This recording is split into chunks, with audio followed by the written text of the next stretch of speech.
Hi, I'm Marty Ellis, and I'm here today to give a brief summary of a few of the areas in which I'm involved in. There'll be three things I'll be talking about, one of which is the Magnatech machine, or green machine, which we call it.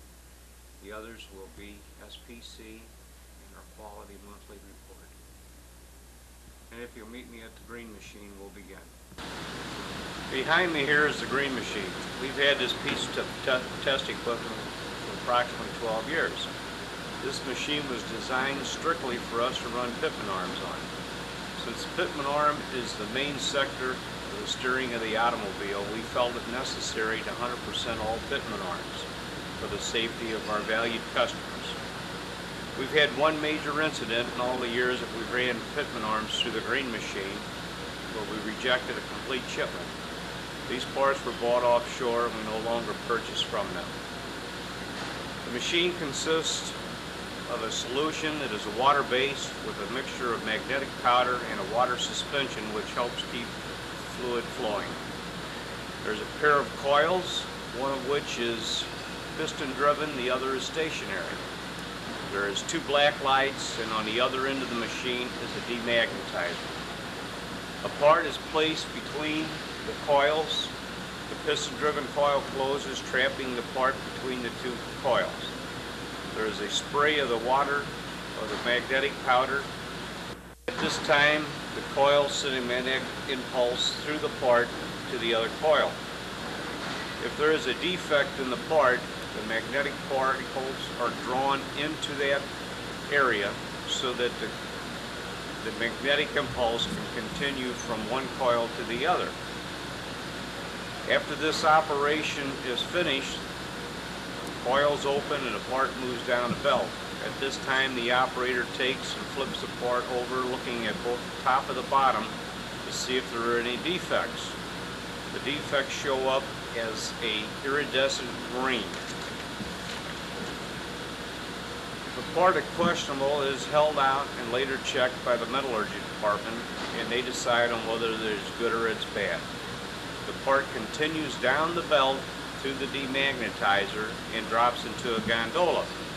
The demagnetized coil takes and relieves the magnetism that's in the part so that there's not a chip buildup when we machine it. And going back over our records for the past 4 years, it was found that out of a total of 988,771 pieces checked, we had 450 which were suspects. Of this amount, we had only 3 pieces that were actually defective. From this information, a proposal was sent to Dave Pocos to do one of 3 things. First was to stop checking pitman arms on the green machine altogether. Second was pull a given number of samples from each shipment and only check those. If anything was found that was bad, then we would 100% the lot. And the third one was to have the vendor to do this before he sent the parts in here. Here's a breakdown of what we found over the pieces that we looked at over the last 4 years. In 1988, we checked 265,998 pieces. We had 154 suspects, which is a 0.057%.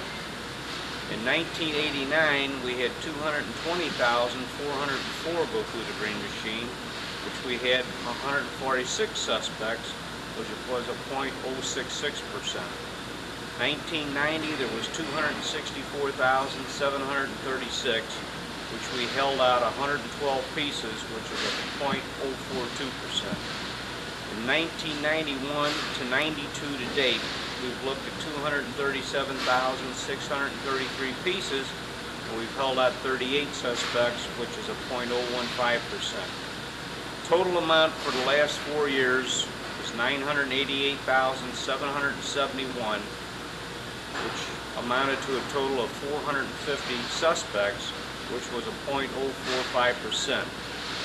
Of this 450 pieces held out as suspects, only 3 pieces were actually defective, which is a 0.003%. Next thing we will discuss will be SPC. We are in the process of reinstituting SPC.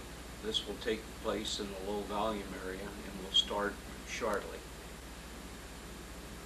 Instead of letting the process dictate what the control limits should be, we will set our control limits ourselves. This type of SPC is called pre-controlled. The way pre-controlled SPC works is that you take 5 samples. If all 5 fall within the green zone before 2 consecutive samples fall into the yellow zone, then the process is in control. This is what the SPC chart for pre-control looks like. After you once set the machine up and you have all 5 pieces that fall in the green area, then you're ready to run. Your samples after that are 2.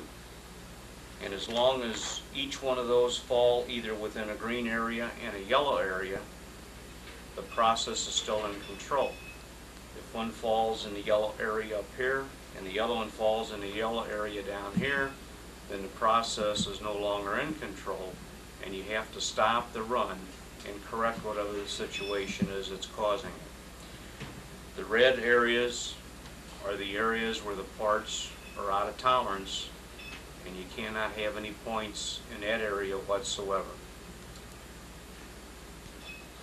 We feel that by setting our own pre-control limits, that it will make the operations easier to run for us and give us what we need, opposed to normal SPC.